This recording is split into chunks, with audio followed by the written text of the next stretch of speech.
When you're solving a trig identity, your goal is to rewrite the equation so that you only have one single trig function left, and then you can draw a triangle to figure out what the solutions are for x.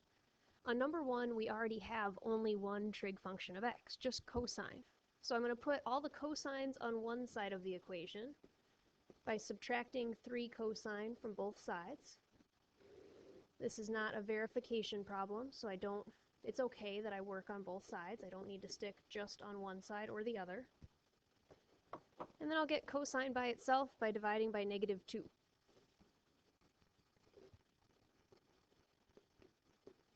So I'm looking for what values of x have a cosine of 1.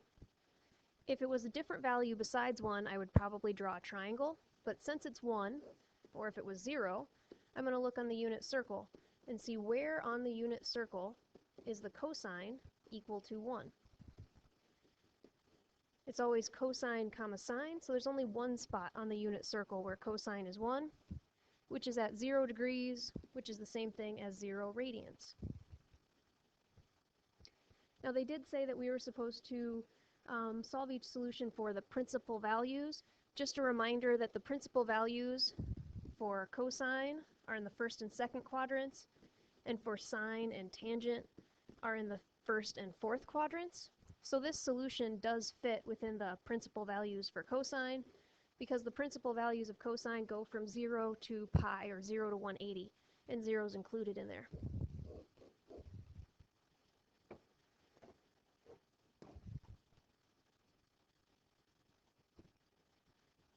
Number 2 also already has only one trig function of x in it. So why don't you try to get that one single trig function of x by itself? Now make sure if you square root both sides, you remember to take the plus or minus. And then draw a triangle and try to figure out what the solution is for x. Pause the video and see if you can solve 2 on your own.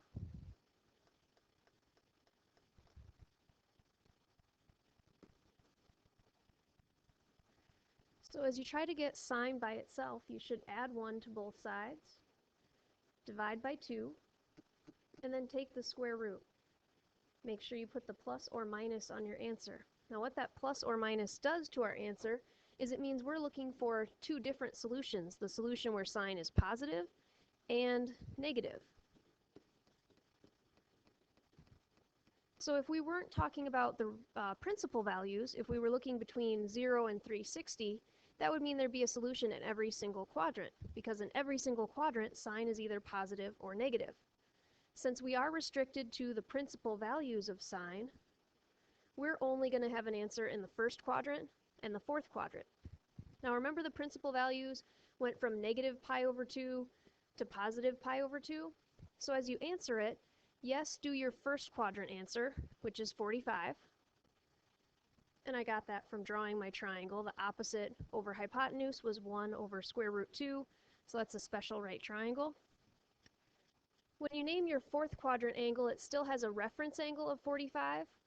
So yes, we could call it 315, but that's not really in the domain or the range of this function. The range is just from -90 to +90. So we're going to call the fourth quadrant answer -45.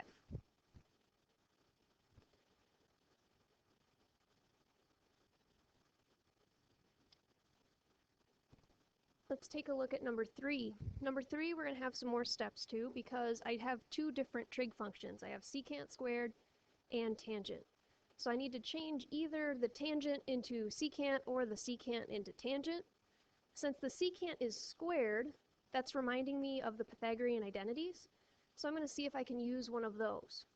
I only have one of the identities memorized. If I want to change that to the one with secant, secant is 1 over cosine. So I'm going to divide everything by cosine squared.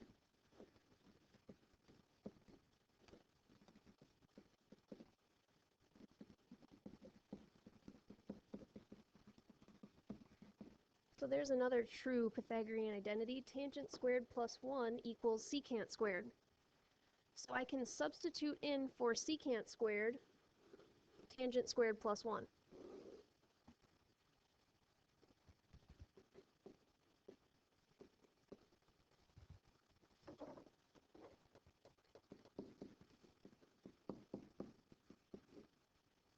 Now I have an equation that only has tangents in it.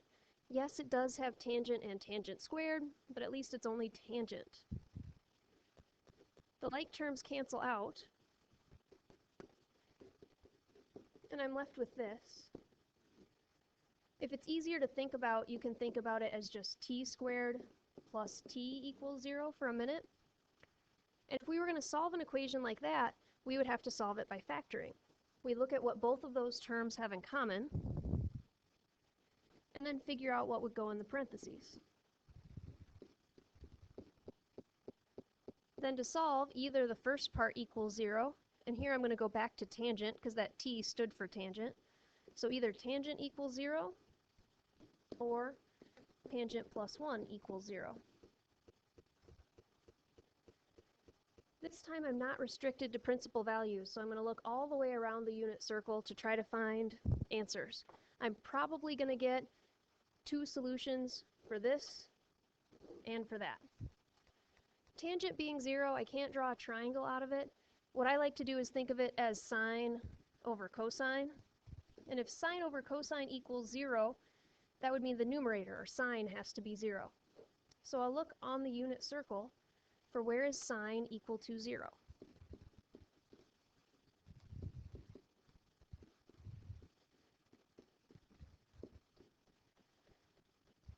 Two different spots, two different solutions, at 0 degrees and at 180.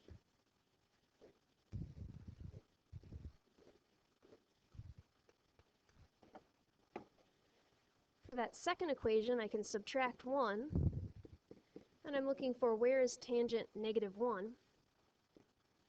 That one I can draw a triangle for, tangents opposite over adjacent. So I'm looking at a 45, 45, 90 right triangle. But I need to make sure tangent is negative. So tangent's negative in the second and the fourth quadrant. If I have a reference angle of 45 in the second quadrant, my angle is 135. And a reference angle of 45 in the fourth quadrant is 315. So this equation ended up with four solutions: 0, 180, 135, and 315.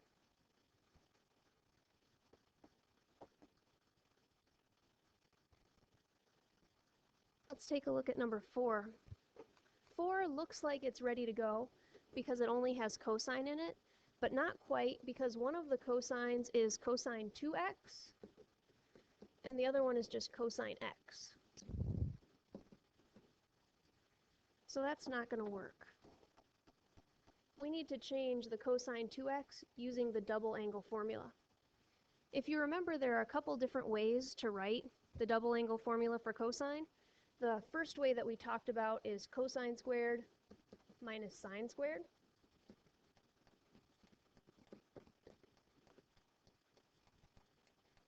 And actually for this one, there's a better way to do it. I'm just going to get there in a couple steps. And why there's a better way to do it is right now I have cosines and I have sines. Since I have more cosines than sines, I'm going to try to change that sine into a cosine somehow, and I'm going to use the Pythagorean identity again. The Pythagorean identity was sine squared plus cosine squared equals 1. So if I have a negative sine squared and minus sine squared from both sides, on the other side of the equation, I'd have cosine squared minus 1.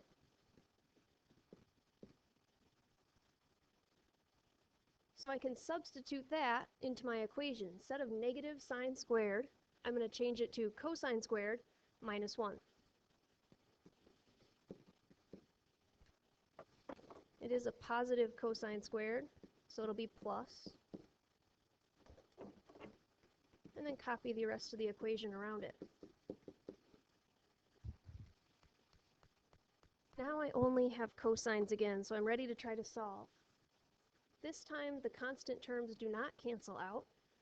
So I'm going to have 1 cosine squared plus another 1 cosine squared. That's 2 cosine squareds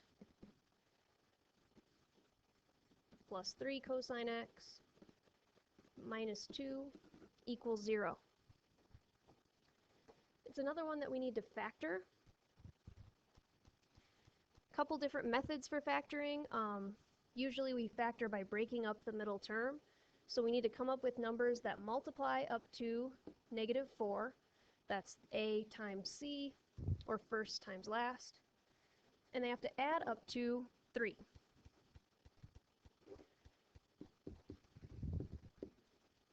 Since it's going to multiply up to a negative, I need to make one of the numbers negative. And if I do -1 and +4, that would add up to 3. So I'm going to split up that middle term into -1 cosine x plus 4 cosine x. And then I'll factor by grouping. The first terms have cosine in common,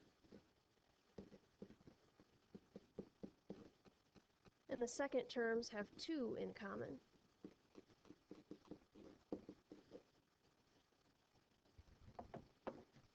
We do get the same thing in the parentheses both times, so our factored answer is 2 cosine x minus 1 times cosine x plus 2 equals 0.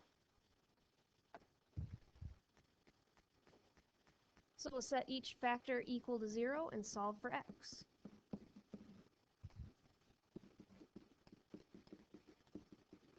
And we're thinking we might get 2 solutions for each of these again, because there are 2 quadrants where cosine is positive, and also 2 quadrants where cosine is negative. For this first factor, when we isolate the cosine, we end up with cosine x equals 1/2.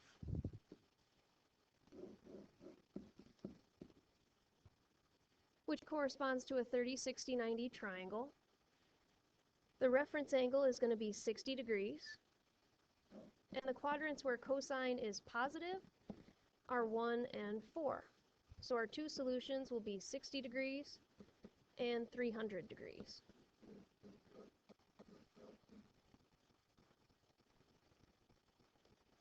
And those end up being our only solution, because if we try to solve this second one, we end up with cosine is -2, which is impossible. Remember our cosine curves. Our cosine curves are only between 1 and -1. So cosine is never going to be -2. There's no solution from this part. So our only 2 answers for x are 60 and 300.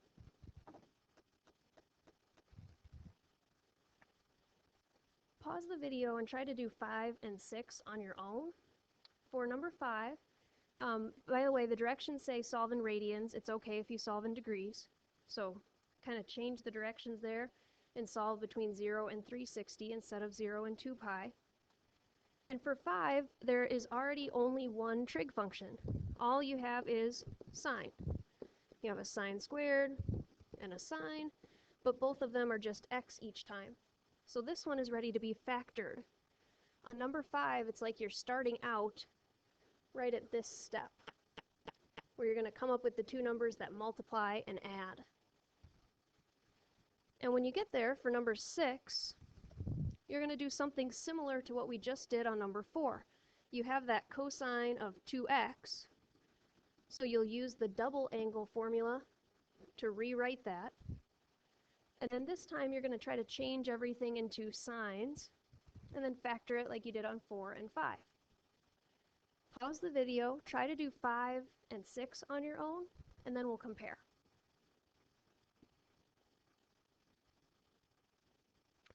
So number 5 was ready to be factored. You're looking for numbers that multiply up to 4 and add up to -4, and those will be -2 and -2. So you're going to split your middle term into -2x and -2x, and then look for what each term has in common, and get your factored answer. It turns out both factors are the same, so you really only have to solve it once. We're looking for where is 2 sine x minus 1 equals 0.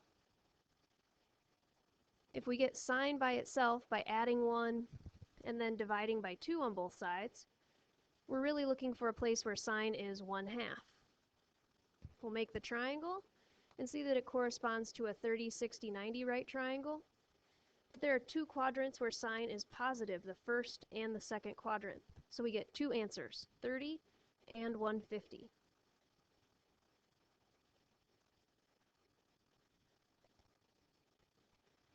For 6, you have to do some work from the beginning and use the double angle formula to transform cosine 2x into cosine squared minus sine squared. And then you have cosines and sines in the same equation. Since there are more sines than cosines, we're going to try to change that cosine squared into sine squared using an identity. Sine squared plus cosine squared equals 1. So if we subtract sine squared from both sides, we get something that we can replace. Cosine squared would be 1 minus sine squared. Substitute that in, and then we're ready to solve. We want to factor, so we need to make it equal 0 by subtracting 1 from both sides. And when we do, there's no constant term. So this one's going to factor more like 3 did, where you're going to look for what both terms have in common. Both terms have a sign, so we can factor it, set both parts equal to 0, and solve. Sine x is 0. We're going to look on the unit circle and find that there are two places where sine is 0, at 0 degrees and at 180. And the second equation actually ends up just like the last one. When you subtract 1 and divide by -2, you're looking for where does sine x equal 1/2. And just like the last one, that's in the first and second quadrants, at 30 and 150.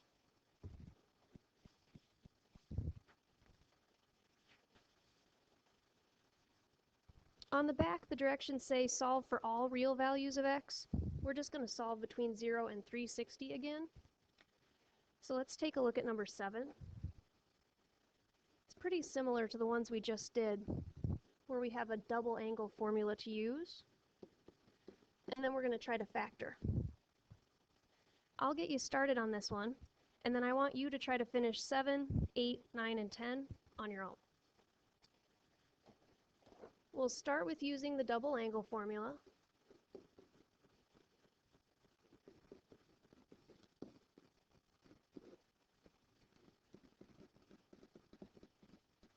And then we could distribute the 3. I'm going to choose to wait until I've changed this sine squared into a cosine squared. And just like we did a couple problems ago, we can change a negative sine squared into cosine squared minus 1 using the Pythagorean identity. So I'm going to copy everything else back around there.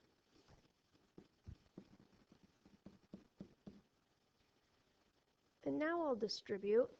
I have 2 cosine squareds, but I'm distributing a 3 to that, so that's really 6 cosine squared. Minus 3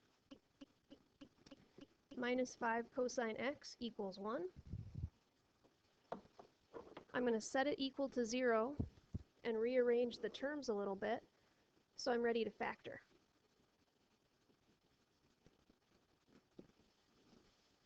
Alright, and from here you're on your own.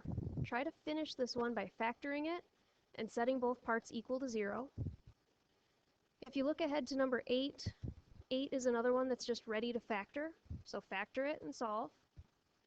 Number 9 already only has one trig function, so on number 9 you're just going to get secant by itself and draw a triangle to solve. And 10 is already factored, so 10 you're ready to do the very last step where you set each part equal to 0 and solve for x. Finish the rest of that back page and then start the video again when you're ready to compare answers.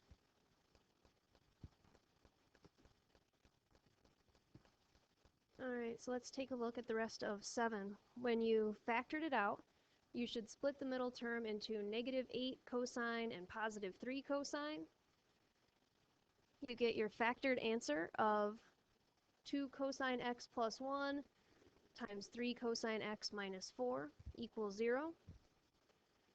The first part gets you to cosine is -1/2. So the triangle has a reference angle of 60 degrees and you need to put that in the third and fourth quadrants because cosine is negative in those two quadrants. The second part doesn't have a solution because, again, cosine's only between 1 and -1, and 4/3 is greater than 1, so there's no solution from the second factor. Here's the answer with all the works for 8, 9, and 10. Notice on 9, when you take the square root of both sides, you do need to put a plus or minus. And it's because of that plus or minus, your answer is in all 4 quadrants, because you're including the quadrants where cosine's positive and the quadrants where cosine is negative, so it's all 4.